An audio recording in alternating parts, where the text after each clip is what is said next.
Okay, I got two of you. So good morning, good afternoon. It's officially good afternoon now. Can you hear me How are okay? you? It's Sorry, I morning was for on me. mute. Yeah, I can. I can hear you just fine. Okay, good. All right, awesome. So you guys welcome to the mastermind. Honestly, I'm doing this to for a couple reasons to um contribute to what's going on with what's happening here at the market center, and also for when I've found that it's always good to if you want to master something, teach it. And so the mastermind really is going to be a open forum to talk about challenges around strategies, skills, mindset with the business to be able to figure out how can we grow, move forward, take it to the next level, and that could be anything around mindset, strategies, and skills. And so I've been doing real estate for 16 years across two different cities, sold hundreds of homes, and so I love giving back and sharing, and masterminding has been such a big part of what I've done on people who are willing to share, who are much further down the road than me.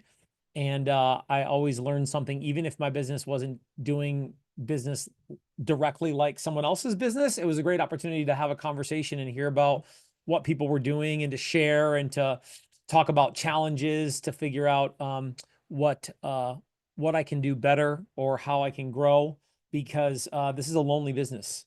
And for sure, it's even when you're in an office like the one that I'm in is and you guys are both in this office, right? Eric, I've seen you around, right? Have we Yeah, met formally?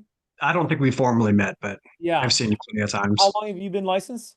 A little over a year, Over a year. Okay. Are you full-time, part-time? full time. Okay. And are you from Central Texas? I've been in this area since 2006. Oh, six. Okay. What brought you to Austin? My then wife, while we were engaged, she got tired of living in Plano, which is where I was working. I worked for a software company, and we decided to move, so came here. Gotcha. And where are you from originally? All over. I was in a military family and we moved quite a bit. And my parents divorced and we moved even more. So, but pretty much in Texas, back and forth between Corpus and Midland. Nice. So 1 year in the business full-time ish. Correct. Okay. All right. And what part of town do you live? Right now I'm living in Temple. So I was living in Oh, that's Austin, right. but I recently moved to Temple a couple of months ago. Oh, okay, yeah. So you were the one who asked me about the expired script, and Yep. who referred you to me for that? I forget who it was. Somebody, I think I mentioned it in the message that I sent you. Somebody was Yeah, talking about expireds and said Pauly had a great playbook. So yeah. We'll get into that in a second for sure. Because expireds are a great way to drum up some listings. And but yeah, so I definitely would be happy to talk about that. I love prospecting expired withdrawals. So I think it's a great source of business, especially where you're at, where um the Temple, Belton, even Colleen area, like smaller towns are smaller on everything. So competition is smaller. And the yep, number of I was people that thinking are about running that. their business like a business is smaller. And Yeah. so um the Rockdale girl, the Ward and Catherine. Catherine Rodham, right? So Oh yeah, I know when Catherine. she, you know who she is? Yep. Yeah. So we sat down when she first came into the business when I was team leader, and she said, I was talking about Rockdale and the small town. And I'm like, man, you have a huge opportunity. And she goes, really? You think so? I go, yeah. People who run their business like a business in small towns can dominate, because the small towns have small town thinkers Right. and small town business minds. And so if you run your business like a business, you can crush in small towns, smaller towns, right? And there's huge opportunities for people in Temple and Belton area. Like you could do a lot of business in a smaller town like that. Okay, Awesome. Miriam, how long have you been in the business? Um, Almost 4 years. 4 years, and you're on a team now, right? Yes. Yes. Okay. And so you're not from Austin originally either, I'm correct? Persian. Persian. Yeah. How long have you been in Austin? 2009. 9. Where'd you move from? Iran, then North Carolina for 4 months, and then Austin. Ah, okay. What brought you to Austin? Um, when I came to the United States, I went to North Carolina. We had some friends over there to Uh-huh. support me because I came with myself without Yeah. knowing any English or anything. Ah, So when I went over there, it was very small city and cold, and I hate cold. And I was searching which cities are perfect to grow up, and everybody's talking about Boston and Austin. So again, search, search, search. Boston was freezing. I hate it, and I came to Austin. So with yeah. myself and doing nothing. So yeah, no So English. it was the weather. Mm-hmm. And growing Ah, up and growing. girl. Yeah, yeah. For your Yeah, kids? I moved to the United States to grow up, not to sit in the small city and doing nothing. Yeah, right. Growth as far as for you or for the city or both? Both. Yeah. Like, I- yeah, for me, especially me, because I wanted to grow up. I came to the United States to grow up. yeah. Gotcha. Mhm. Okay.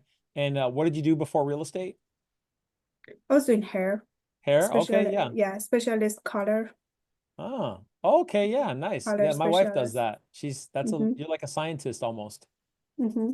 Yeah.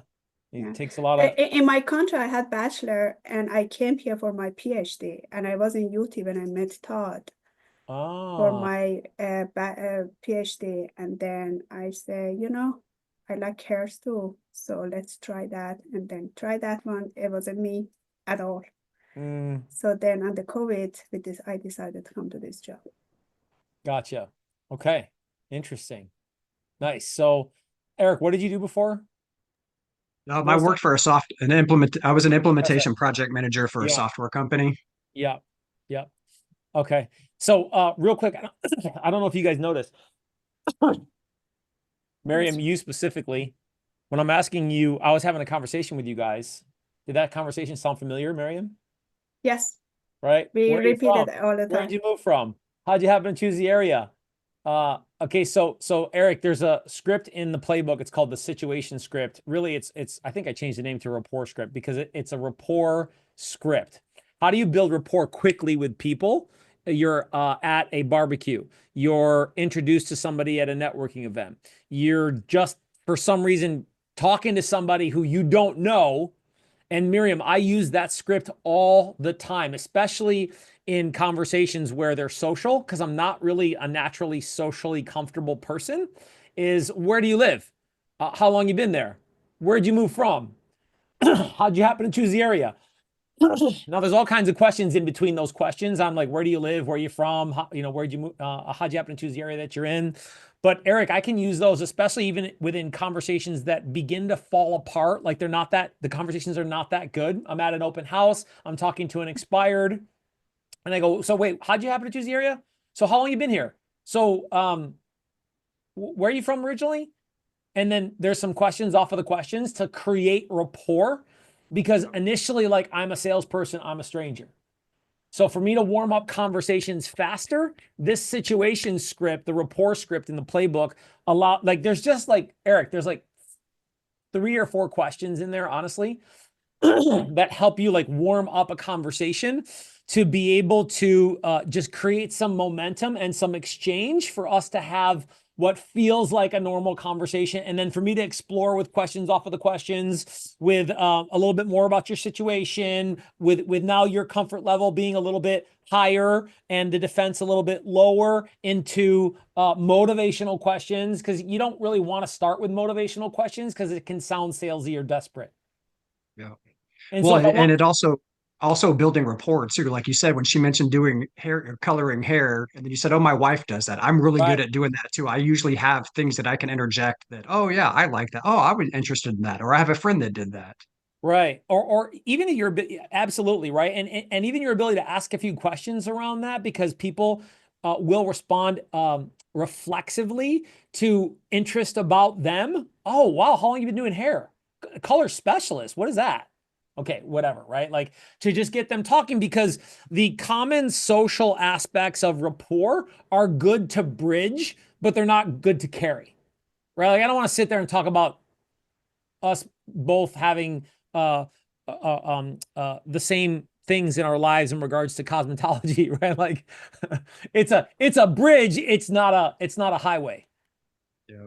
Right. So that can help tremendously when I'm talking to somebody, I'm trying to build rapport. There's just 3 or 4 questions in there on the rapport script to just nail down to use, because I find myself often feeling a little bit awkward. It's a conditioning of my past where I'm not really great with people in public, but I've conditioned myself to have better foundational scripts that I use to just get the conversation going. And that's a conversation rooted in real estate that allows me to go, well, if I know you're in Georgetown, sounds like you love it there. If you could move though, where would you want to go next? And then bang, especially when you're prospecting, wherever you're prospecting and you get some initial resistance up front, that if you've carried some rapport well enough, energy, flow, interest, this is good, right? Then when you ask a question like, well, if you could move, where would you go next? You're going to probably get a sincere answer. All right. And it's okay if that sincere answer is no, I'm not, I wouldn't do anything, because when I prioritize, Eric, getting to know the people and not getting them to do something, then my level of efficiency with conversation goes through the roof, and it's just a numbers game from that point. Right. Okay. I wanted you guys to notice that, because those rapport questions are really powerful. Yeah. Oh yeah, I noticed it for sure. So, Mastermind's about dealing with challenges and problems, opportunities for growth.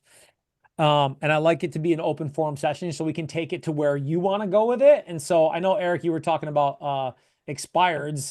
You want to talk about that, or you want to talk about something else, or what's Yeah, I on your mean, mind? if you want to, we can. I mean, I don't know what Miriam is looking to talk about as well. Yeah, for sure. I'll make some time for Miriam. Well, both of you, I'd love to hear tell me what's on the top of your mind for both of you right now, and then I'll drive us from there. Expireds for sure. Full disclosure, I've had my license for a little over a year, but I haven't really put forth the effort that I know I need to, and I'm trying, I'm committing to that now. And in the past, the thought of doing expireds and withdrawals, just I had no interest in doing that. I didn't want to Mm-hmm. do because it does feel salesy. I took a ninja selling installation last year, and I like the ninja selling philosophy about nurturing relationships and the business will come. Yeah. But I also know that there is a huge market with the expireds. And I hadn't even thought about the fact with me being in a smaller town geographically right now, which you said, there is a huge market or a huge opportunity for me to kind of Opportunity. tap into that and Yep. not steal, but get the people's business where they may have part-time agents that are helping out and not doing what they should be doing. Yep. So I'm always looking for the universe to kind of, throw me some signs. And a nut probably at least 6 or 7 times over the past week, expireds has been thrown in front of my face. So I'm going to go ahead and dive into it. So that was your sign. There was, yeah, a bunch of them. Yeah. All right. Let's talk about expireds for sure. Miriam, what's on the top of your mind? A lot, but expired I'm interesting too, because last year I had a luxury house was expired, Mm-hmm. and I sold a house next door, kind of like the neighbor, and 3 days, the luxury house, and the neighbor, that house was in the market forever, and they fired 2 agents before me. So that's why, because I sold that house, they came to me and asked me to sell their house, but I had a huge problem with that. So the house worth at like 1.25, but because it wasn't the market and stigmatized on that area, Yeah. so people didn't know that they fired 2 agents, why it happened. So Yeah. I got it. I did a lot to that house, changed the lights, like staging and everything. And finally, I had to sell it very lower than price. Still, in the last year and this year, still that price is overpriced on that area, because somehow that area dropped up the price a lot. Uh-huh. But still, I had a lot of problem too. Like I had it 3 months to sold it. Okay. So what do you want to talk about on expireds? What part of expireds do you want to talk about? How do we sell it? After we get it, how do we sell it? Okay, so different topic than expires, right? Because any property we can talk about in regards to how to sell it. So let's come back to that, and then let's start with I'll come back to that, Miriam, and how to be more efficient with pricing and selling. Mhm. Right? Is that do I got you there? Yeah. Okay, you sure? The price was good, but because it was in the market for a long time, so it's kind of like stigmatized, and people thought like there's some Yeah, problem with the house, which it yeah, was any problem yeah. with the house, but because it was in the market for a long time, so But a long time before you though, right? yeah. Okay, so I'm gonna break some stigmas and stereotypes in your head right now. Okay, I'm gonna come back to that though. All right, because Yeah. it always is the price actually. Okay, Mhm. 99% of the time. Maybe this is 1%, but we'll come back to it. Okay. Sure. Okay, Eric, what part of expireds is at the top of your mind right now? What part of? Um, I think with me, and I know this is limiting beliefs talking, but I think with me, not having a ton of production under my belt and not knowing, what I can do differently that the other agents weren't able to do, to Yeah, get the household. I know, like you said, most of the time it's price. So I guess, I've been trying to think of, how am I going to be able to impart value on these people and say that I do things different that other agents may not have done, where most, we're all doing kind of the same thing. We're listing it. Most people should be marketing it. They, yeah, are putting it out, syndicating it out to all these websites and stuff. So yeah, just trying to make myself stand out to, yeah. get their business, and then, convince them that if it was overpriced, getting it down to the price it should be at. Right. So first things first is like my ability to pre-qualify and use a pre-qualification process. So I have a pre-qualification script that I use in the playbook, right? And that is pre-qualifying people 100% of the time, 100% of the script. So I'll be interjecting that script into the conversation sooner than later. And so if I'm just having a conversation with you and then you're cooperating with the conversation, I may jump into that pre-qualification as we're talking, not in a manner, hey, Eric, let me pre-qualify you.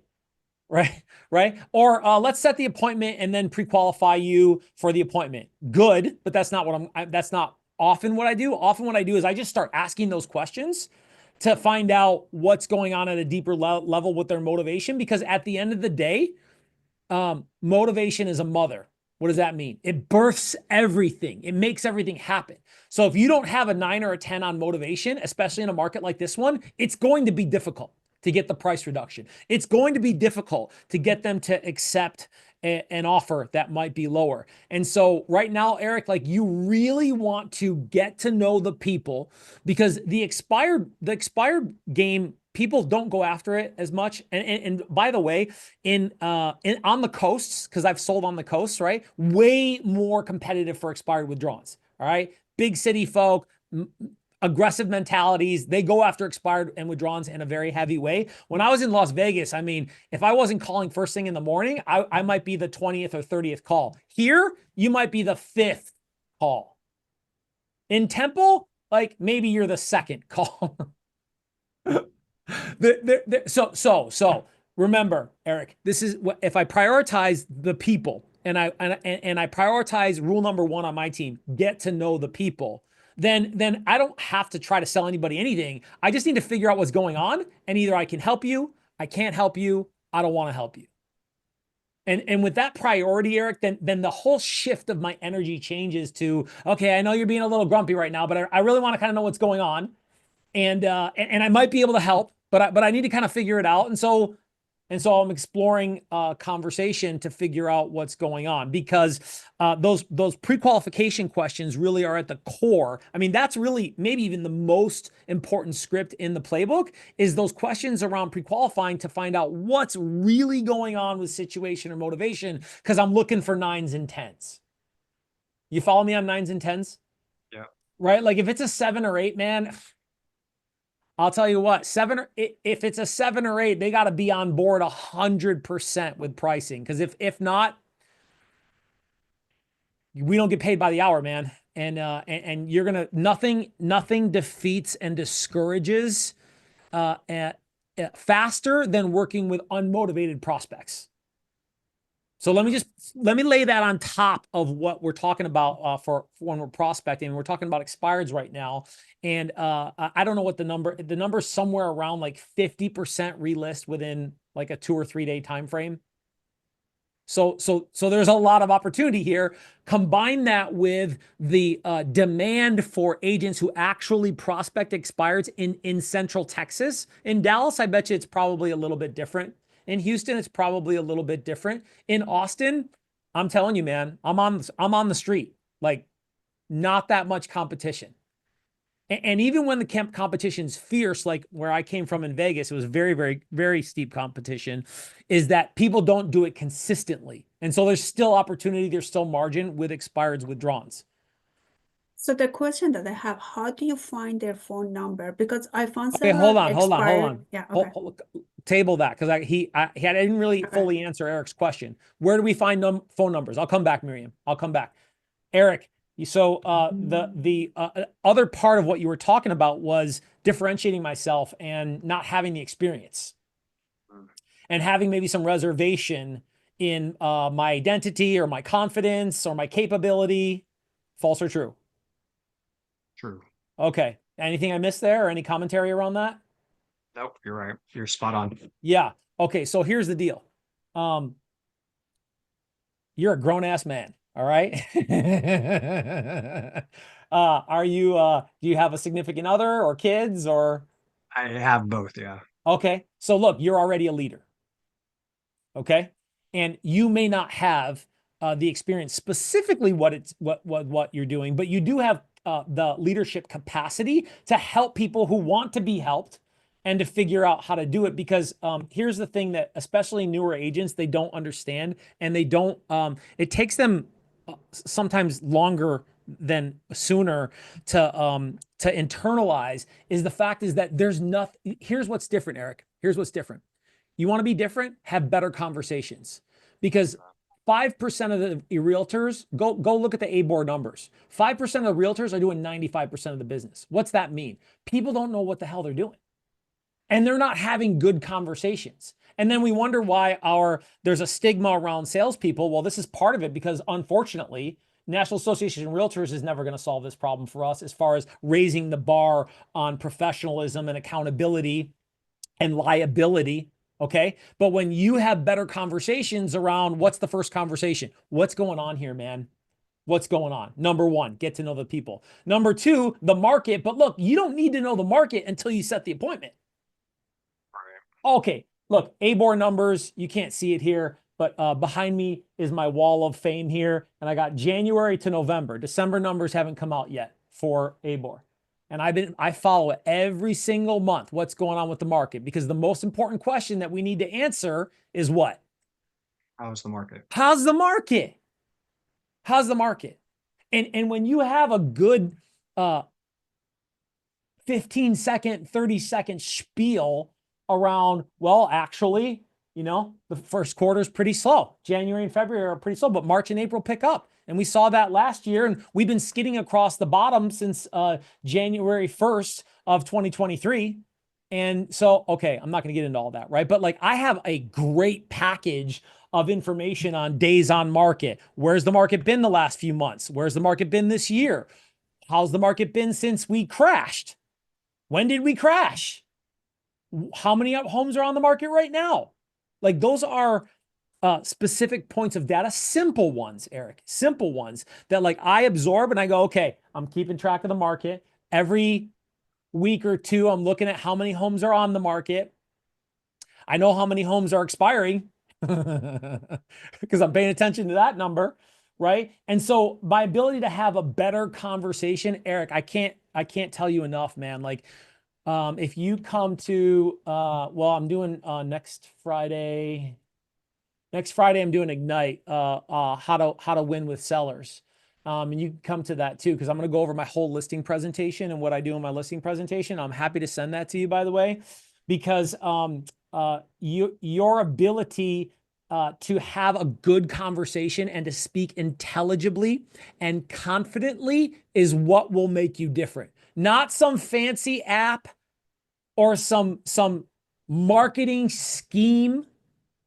Now, look, do I have things in my listing presentation that show what I do marketing wise? Yes. How I do it a little bit differently? Yes. But you don't need that off the bat as far as like some home run different experience that you've been doing for 10 years. You don't need that. You don't need that. What you do need is, okay, in a presentation, all right, this is what I do. This is how I do it. This is how I'm held accountable to it. And this is what I think about, and this is what the market is telling us on price. I almost made a mistake there, right? Not what I think about price, what the market's telling us about price. Because honestly, Eric, like my marketing plan, I only go over maybe like 25 to 30% of the time. You know where we spend our time? Hey, I review the pre-qual and we talk about pricing. And if we need to go back, which on expireds and withdrawns, it's maybe closer to like 60 to 70% of the time I have to go back to that. Because I do want to differentiate myself, but I may not be competing against somebody. I may, and when I know I'm competing against somebody, because in the pre-qual I ask that question, hey, who are you? You know, who else are you interviewing for the job? Then I want to make sure I hit that and show them just how aggressive I am that on what is different. But first things first, and let me tie this up, is that get really good at prioritizing the people and getting to know the people, and then get a handful of good pieces of data for you to speak intelligibly, generally, because you don't have to speak specifically until you have a candidate. Once you have a candidate, then you can do your homework and then you're going to go in there prepared. Okay. But I'll tell you right now is that expired withdrawals is a fantastic opportunity for people who can have their mind right. The problem is people don't have any idea, and they don't want to be salesy, and no one's really showing them like, well, what does a good presentation look like? Because a good presentation is rooted in reviewing the pre-qual, talking about pricing, and then handling objections. The marketing side of it, expired withdrawals, you are going to have to get in there more often than you would with non-expired withdrawals, but you need to show what you're going to do, how you're going to do it, how you're going to be held accountable to it, and then what the market's telling us, and then give a good presentation. Less than 50% of realtors do that. I might guess less than 25% of realtors do that. And Eric, just by doing that, have a good conversation, bring some value on why they would set an appointment, present at the appointment, dude, you're ahead at 80 to 90% of the game. So knock out those fundamentals. So when you're doing, and maybe we'll get into this in a second, when you're doing the expireds, or when you're figuring out who you're going to reach out to, are you doing any kind of disqualifying of the list of expireds, or are you just hitting the whole list? Yeah, so I definitely recommend doing some, especially where you're at. You're going to need to differentiate and then figure out where and how to get your data. I'm going to come back to that on a second, Miriam. Is that for me, I do differentiate area. And then now for where I'm at in my career, I do differentiate price. When I first started, I took everything. And oh, by the way, call that $5 million listing. What's his name? Ryan Serhant's story, right? You know who Ryan Serhant is? Big marketing guy out of New York, right? Made hundreds of millions of dollars in real estate. Now, he had no money. He was broke as a joke, living in a little 500 square foot apartment in New York City, was calling for sell by owners, took an $8 million listing that was expired and then went FISBO. Nobody thought he could sell it. Well, without getting all into it, long story short, sold it. Double-ended it. Wow. Do the math on that. Wow. Bang, star is born. He parlayed all that money into marketing, and now he does coaching and training, and he sold hundreds of, I think it's billions of dollars worth of real estate. And that all happened within it was like a 7-year time frame. Because the world can change, and you can get everything that you want to expect to achieve in real estate in 5 years. I mean, completely reasonable. Okay, so what'd you talk about before that? You were talking about Just sifting through the list, to figure out who you wanted to focus on. And right. So where do I get the information, Miriam? I mean, there's lots of software platforms out there that do it for you because you don't want to do it. It's too labor intensive. Vulcan 7, Redx, Playbook, Mastermind, Rapport. These are all great software platforms. land voice, espresso agent. I'm just labeling a few off the top of my head, but you got to do your homework and figure out which one might work for you. They scrub the data. They provide some form of lead CRM, like a lead management system, because you're going to need that. And you want something that's going to easily extract the data for you and allow you. And some of them, the one that I use is even tells you likely owner agent, right? To help sift through that, because I'm sifting price, I'm sifting area, I'm sifting the fact that they are an owner agent. I'm also sifting builders. Somebody could say you could go after a builder account. You could do that. It's possible. Anything's possible. I mean, just so you guys know, I've listed agents' homes from calling expireds. Agents in my market. How does that happen? Tell me, why would that happen? Guess. They don't want to mess with it. They don't want to mess with it. They're commercial. They're not really full time. They're not really an agent, right? They're not really an agent, and they're like, I don't really know what I'm doing here. Can you help me out? Right? Because when somebody says, I know an agent, well, that agent could be in Wisconsin.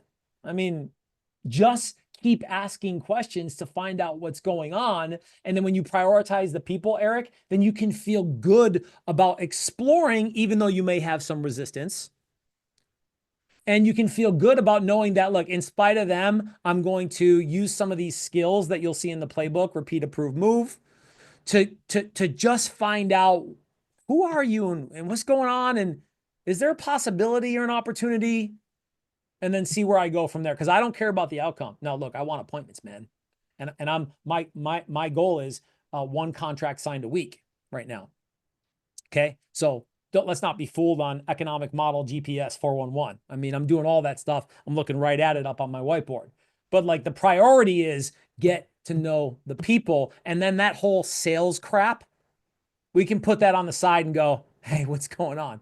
Because a lot of these people are relisting. You know that some of these people, a lot of these people got bad service. Yep. I don't kick anybody when they're down. I don't talk crap about other realtors. Even when I have the opportunity to, I'm still keeping it highbrow because karma, whatever you want to call it, like, it's just not good juju to like kick people. People do it. I don't play that game.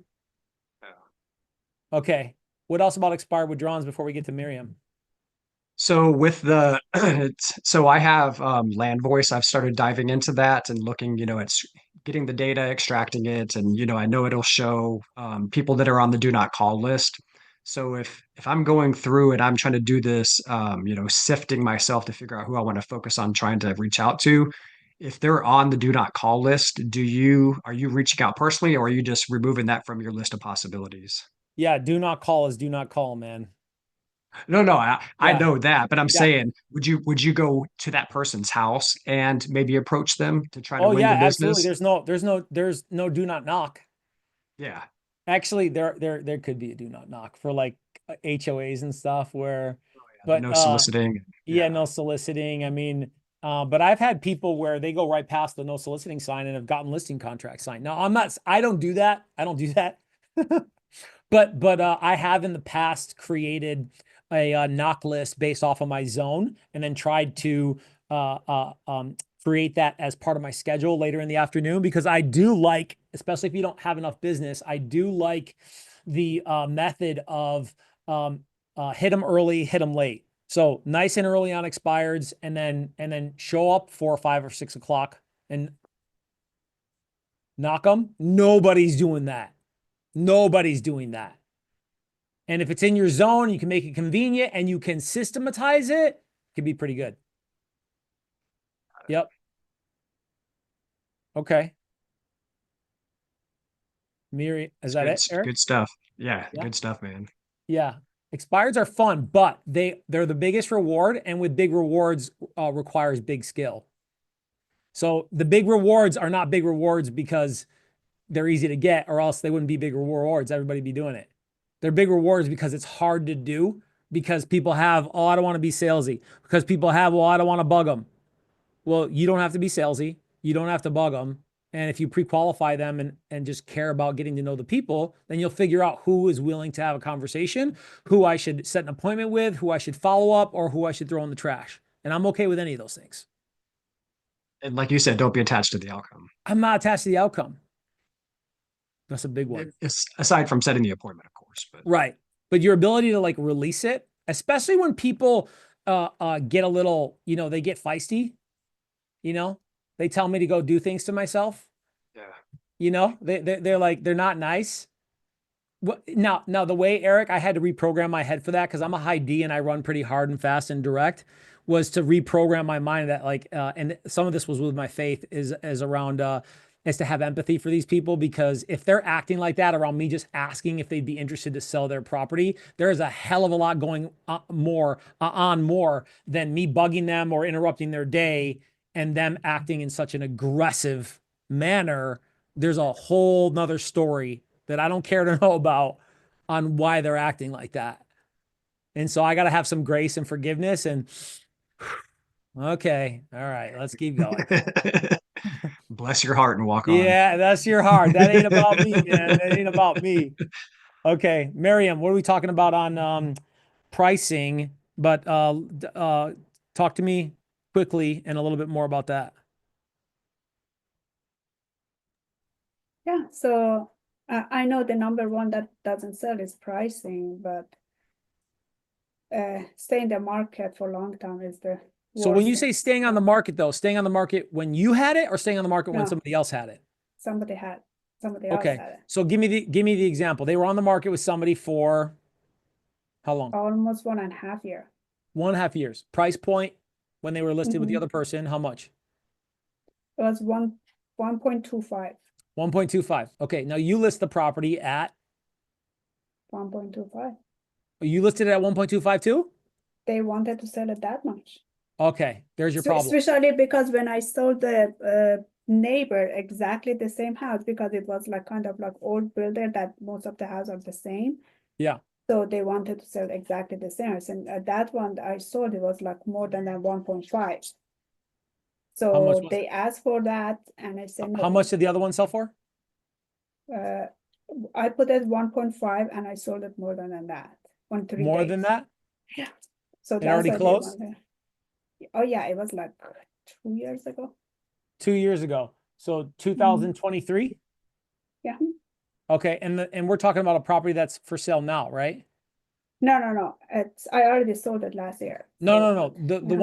one that we're talking about that was over the price being the issue. Do you have that for sale now, or are we talking about No. Before. Okay. And how long ago was that? About a year ago? Uh-huh.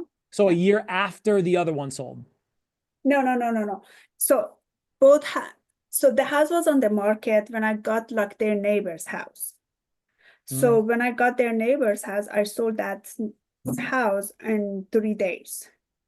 1 point. So What? yeah. 1.5 and I sold it more than that. So and then this neighbor, because the house was on the market around like 1.5 years in the market, and they changed 2 different agents. So they came to me. Yeah. And because I was like door knocking for everything. Yeah. I Awesome. did Oh, like hey, 2 by the times door way, knocking. Yeah. good job on Thank you. being aggressive and being active, proactive. Okay. Thank you. Yeah, Good job I on did door that. knocking before it comes to the market, and when it love comes it. to the market, the same day came to the market again. I door knocked that area, and I sold it in 3 days. Anyway, so they came to me and say, "Can you sell this one for me?" And they say like that, blah blah blah. I say, "Yeah, I can do that." So I put it in the market, 1.25, and Okay, stop. So it was 1.25. How long was it at 1.25 before you listed it with the other realtor? How long? 1.5 years. Even I Oh. talked about the price to them. I So said, hold on. The whole 1.25, the whole time they were listed with the other realtor? Mhm. And then you listed at 1.25. Mhm. Okay, stop. Miriam. I talk about the price to them. I know you a long time. I said, yeah, I Okay. said like Hold on. the Hold on. Because you said something that worries me. Okay. You said it wasn't the price. Okay, look, Eric, Miriam, don't say anything. Eric, let me tell you something. Eric, it was the price, Eric. Now look, you could be, I don't care. I'm going to say it. I'm going to be who I am on this thing. You could be a Please. monkey and put the property up for sale, and you're an orangutan, and the property would sell if it was priced right. So yeah, Okay, because now, that house was 1.5. Even they wanted to put more that here's time. the thing. Here's the thing. I don't know that property, but I've sold a lot of Mm-hmm. properties, and I've sold a lot of $1 million properties. And Mm-hmm. every $1 million property thinks their house is special. And guess Mm-hmm. what? It's as special as what the buyer will pay for it. So you're already on the market. Here's what we know. If you're on the market for a property that's under 2 million for more than 60 to 90 days, look, the property Mm-hmm. should sell in 30 to 60 days. Yeah, I talked to them and said, Under okay, 1.5. if you want, yeah, they wanted to put in more that time. I said, no, it doesn't work like that because Yeah. this house was in the market for this much. And I told them, let's put it in the market that because you wanted like this much, look at the traffic. I'm gonna put an open house and Okay, so look at the stop though. traffic. Stop, because you're still already swimming in mud, because if it didn't sell, Eric, you've been on the market a year and a half at 1.25. Guess what? What's the property worth? What's the property not worth? 1.25. 1.25. Not worth 1.25. Mm-hmm. Not. Now, they didn't have one price reduction in that time frame. Mm-mm. Guess what? That sounds to me like they're not motivated. Now they may be motivated. I don't know yet, right? But look, They were, yeah. when you now here, okay, here we go. Mic drop moment for the session. Ready? When you generate, you don't have to tolerate. Okay, because I don't care if it's a $5 million property. It doesn't mean squat if you can't sell it. And I don't want to hear anybody say, not that you guys would say this on this call, but I've heard people say this before, right? Like, well, you know, I can get in, I can advertise it and promote it, and then do what and then promote what? Promote a property you can't sell? Oh yeah, that's a great marketing tool. Show people property that you can't sell and that's grossly overpriced, because they know. Now, why do they start higher? Because they're not motivated. Because when you're motivated, you do what needs to be done. Now, I know there's a whole nother there's way more to the story here, Miriam, but for the purpose of of consulting and training and coaching and masterminding, look, if I'm going to take a property at 1.25 and I know that they were listed for a year and a half, no price reductions, 1.25, fine, I'll take the listing, but you're going to have to lower the price to 1.1 or 1 million within 60 days in writing, or I'm not taking the listing.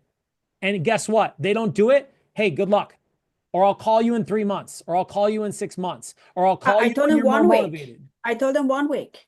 I said, after 1 week, after open house, if there is no traffic, we have to drop the price. And then what happened? And we did. What'd you drop it to? 1.1. That's good. Yeah. Okay. I did it, no traffic. Yeah. We did it 1 million. Wait a minute. This is like a good story. I thought this was I had a problem story. What are you talking about? This is good. Yeah, I did it 1 million. So, after 1 month, we did 1 million. No traffic. Okay. Still no traffic. Even like I changed all of the lights, staging, professionally staging. Yeah. Everything was perfect. So I put it for 900. Some traffic came. Okay. So what sounds like is their motivation changed, because they were a hell of a lot more aggressive on the price reduction. They really got tired because they moved to another city, and every 2 weeks they have to come back over there to mow and everything. There we go. Time out. They moved to another city. Eric, I love, dude, when people express motivation, and even when I'll take properties. I'll take properties 3 to 5% overpriced. 5% is really pushing it. 3% is really the top of my line. I'll take properties that are 3% overpriced, but they need to be like a 9. I'll take properties that are more than 3% overpriced. I will do that, but they got to be a 10. I'll do it because I know at some point, and because I'm going to do my job on sending them weekly listing reports. Here's what's going on with the market. Here's what I'm doing. Here's what's going on with the market. Here's what I'm doing. Like, awesome. My weekly listing reports are solid, like really good reports. And ultimately they're going to lower their price. But we said, what's on your mind? And you go, how do I get properties to sell better? This is a great example of doing what needed to be done to sell the property. So finally I put it like for 890, the traffic start coming. And then I sold that. Because look, I love when people say this, Eric. They're like, well, you know, my neighbor, and look, you're not your neighbor, number one. And that was 2 years ago or whatever, right? Now I can't say that like that, right? So my ability to be better at pointing out data or pointing out features and benefits and asking really good questions versus just telling them. Because Eric, when I can present in a manner that asks great questions so that they have to answer in a law of court,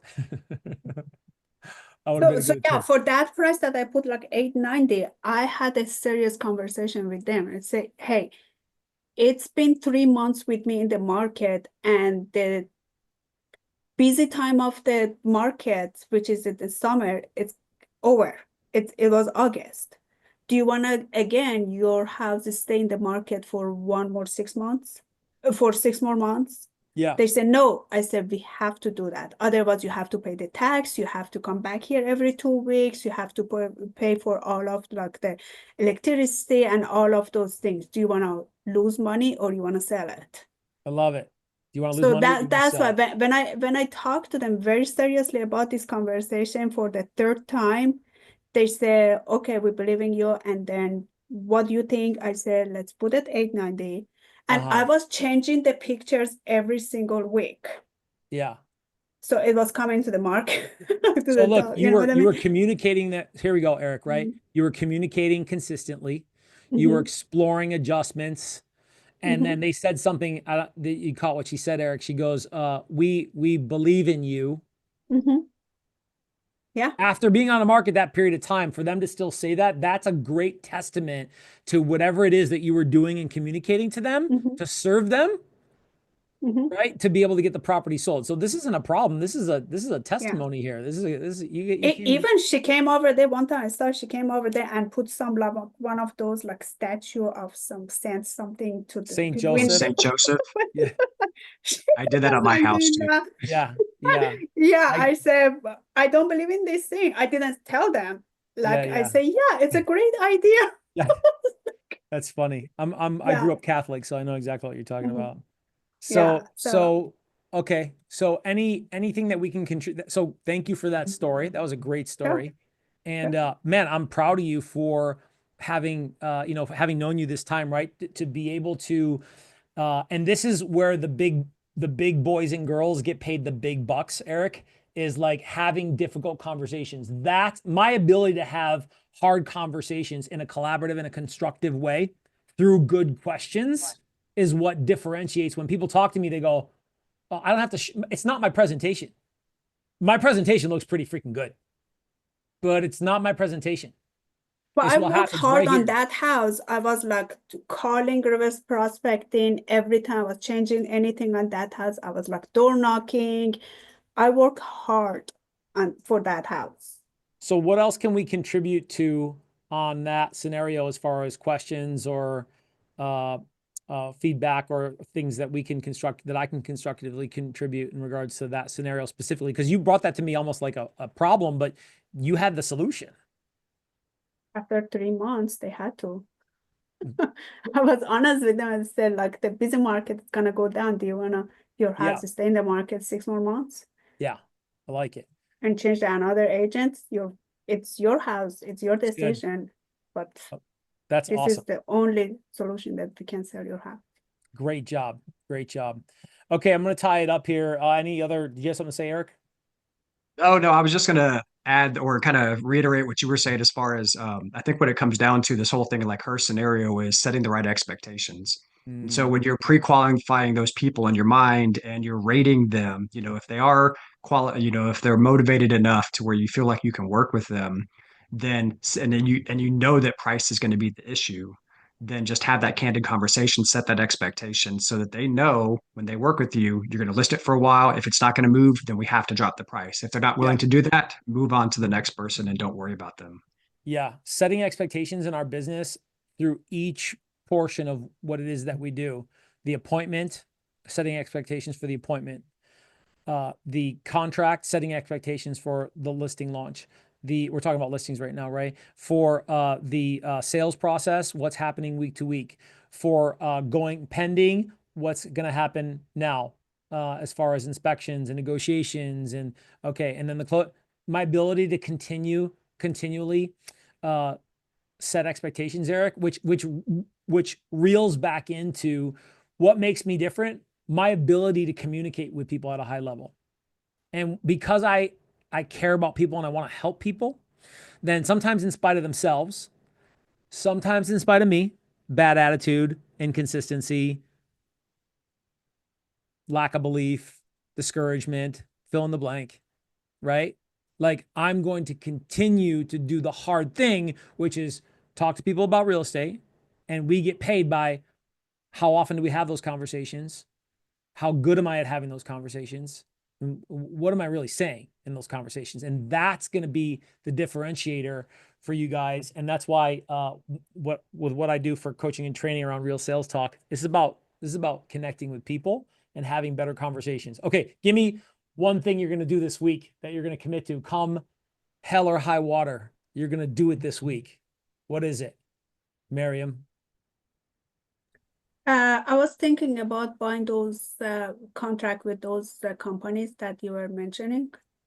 Okay, to check out expired data services. Okay. Yeah, I already talked to them. So I talked to them like in August, but I was waiting for the elections and everything goes away. I didn't want to waste my time and money. So yeah. And you know the biggest day of the month for expireds are? You guys know? February. First of the month, yeah.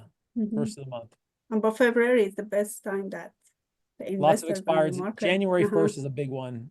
And then every first of the month there's several hundred depending on your criteria and how you January is the best one for my buyers because I talked to them and said like this is the best time to buy because the houses are on the market during the winter. Yeah. So they are motivated. If you want to buy it, just get it. I love it. Okay. One thing to commit this next week to, Eric, come hell or high water. What do you got? I'm gonna comb through or finish like kind of analyzing how Land Voice works and getting at the data that I need so that I have a list of people that I'm going to start doing on Monday. I love it. Good stuff. Okay. I hope it brought some value to you guys today. Absolutely. Always. It was a All pleasure. of my conversations, I'm repeating you. Careful. Seriously, I'm not Careful with yeah, that. yesterday my headache came back. That's why I couldn't come to your class. But Eric, there is I'm not losing your class. There is on Real Sales Talk YouTube channel. There's a playlist expired withdrawals, and I have a couple of ones that I did where I recorded the calls, and there's some role plays too. The role plays are pretty good, but my expired withdrawn calls specifically are I'm sure there's some nuggets in there for you to take. All right, sweet. I'll check it out. Yep. Thank you. Okay. So hey, your presentation for expired is different of that one you sent me like months ago? The same? No, the same.